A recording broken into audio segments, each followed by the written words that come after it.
Wangi betul lah. Bila kali terakhir engkau beli tablet? Kali ni Honor Pad 10 siap dengan keyboard, siap dengan pensel dan katanya harga dia agak murah. Betul ke? Kita tengok apa ada dalam kotak. Tablet 12 inci, Honor Pad 10. Memang cantik betul. Warna biru pula tu. Bodi tepi dia adalah petak. Okey, bahagian bawah dia ada speaker. Aku rasa stereo speaker ni confirm lah. Mungkin 4, mungkin 2. Aku tak pasti. Charging Type C.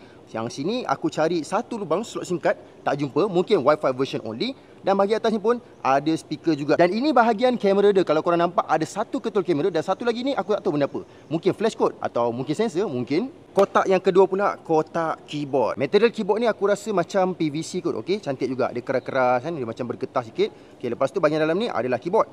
Okey, boleh picit, tekan apa korang tekan. Ni ada satu ruang untuk letak tablet nanti. Lepas tu dekat tepi ni, okey, ada switch. Maknanya korang kena charging dia. Yang terakhir kita tengok dalam kotak Honor Choice Pencil. Aku sebatang pensel, tapi ini pensel untuk tablet. Ada lubang charging dekat sini. Sini macam tak pasti untuk apa. Okey, dah ada mata dekat bawah ni. Dan lepas tu korang akan dapat satu casing siap double tape 3M. Ini mungkin untuk simpan dia lah. Okey, korang boleh buat macam ni.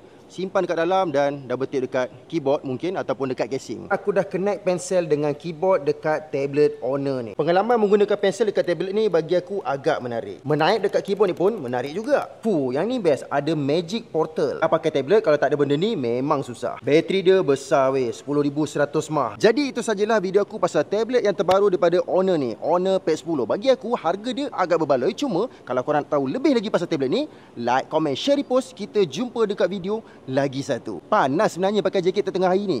Baik beli Honor ataupun